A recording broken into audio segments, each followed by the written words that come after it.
नमस्कार. आज आषाढी एकादशी. त्यानिमित्त पती पत्नीचं नातं कसं असावं, कसं असायला हवं, किंवा एका पत्नीला पतीपासून नेमकं काय हवं असतं हे आपण जाणून घेण्याचा प्रयत्न करूया. बऱ्याचदा आपण बघितलंय का, आपण बघतो का जेव्हा नवरा खूप यश गाठतो, वरवरचं स्टेप्स यशाचे चढत जातो, पायऱ्या चढत जातो, तेव्हा बरेच वेळेस म्हटलं जातं, स्पेशली सासरच्यांकडून म्हटलं जातं, बापरे हा तर पहिल्यापासून मेहनती होता, बापरे यांनी किती यश संपादन केलं, खरंच कमाल आहे याची. पण त्या स्त्रीकडे बघितलं जातं का की जिने त्याला अगदी शून्य परिस्थितीतून साथ दिलेली असते, की जेव्हा त्याच्याकडे काही नसतं पण ती त्याला साथ देते. भले ती पैशाने साथ नाही देणार, पण जेव्हा तो टेन्शनमध्ये असेल तेव्हा त्याच्या पाठीशी भक्कमपणे उभी राहते. प्रत्येक तिच्या देवाच्या प्रार्थनेत फक्त माझ्या नवऱ्याला सुखी कर, माझ्या नवऱ्याची उत्तरोत्तर प्रगती कर, बस एवढंच ती मागत असते. स्वतःसाठी ती काहीच मागत नाही. म्हणजे जी खरी संसारी स्त्री असेल त्याबद्दल मी बोलतीये.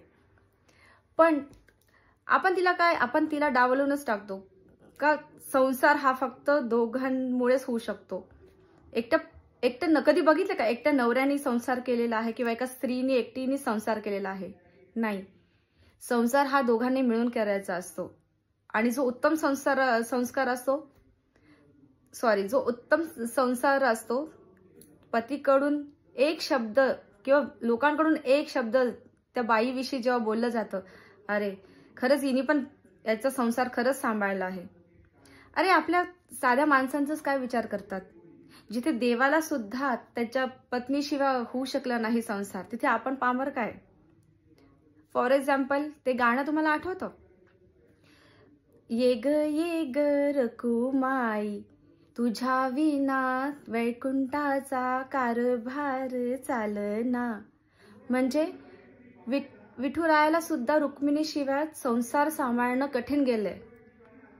तर किंवा महादेवाला सुद्धा पार्वतीशिवाय महादेव सुद्धा अपूर्ण आहे, राम सुद्धा सीतेशिवाय अपूर्ण आहे. मग आपल्या साध्या संसारात, आपल्या साधारण माणसांमध्ये एखादा पुरुष स्त्रीशिवाय पूर्ण कसा असू शकतो? मान्य आहे ती त्याला पैशाने मदत करत नाही, करतही असेल, काही स्त्रिया करतातही, मी करते. पण त्या खारीच्या वाट्यात सुद्धा तिचा प्रामाणिकपणा असतो, तिच्या संसाराविषयी केलेली धडपड असते. पण हे मात्र कोणालाही कळत नाही, दिसत नाही. फक्त आमच्या मुलाने किती प्रगती केली आहे, आमच्या भावाने किती प्रगती केली आहे, वा हा मुलगा एक दिवस चमकणार होता, ह्या मुलाने खरंच शून्यात प्रगती केली आहे. आणि का म्हणून एक स्त्री फक्त पैशानेच मदत करू शकते का आपल्या नवऱ्याला? जर ती त्याच्या पाठीमागे भक्कमपणे उभी नसती तर त्याला सकारात्मकता कुठून मिळाली असती? जर तिने देवाजवळ प्रार्थना 24 तास त्याच्यासाठी केली नसती, तिच्या प्रार्थनेत एवढी शक्ती नसती, तर त्याला मेहनत ही करणं म्हणजे मेहनतीला तोड नाही, मेहनतीशिवाय काही होऊ शकत नाही. पण मेहनतीलाच ईश्वर कृपाही लागते. आणि ती ईश्वर कृपा मला असं वाटतं त्याच्या पत्नीकडून मिळते नक्कीच.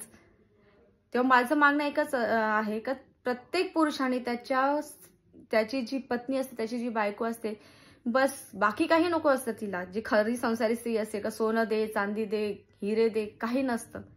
फक्त एक वाक्य, एक शब्द का नाही, मी या मेहनतीने जर पुढे पोहोचलो असेल तर माझ्या प्रत्येक क्षणी, माझ्या प्रत्येक सुख दुःखात माझी बायको, माझी पत्नी माझ्या सोबत होती. बस एवढंच वाक्य तिला पुरेसं असतं, बाकी तिला काही नको असतं. आणि आज आषाढी एकादशी, त्यानिमित्ताने मला सगळ्या पुरुषांना सांगू इच्छिते मी की बाईला दुसरं काही नको, बाईला बस एक तुमची कौतुकाची थाप पाहिजे असते, बस. थँक्यू, धन्यवाद.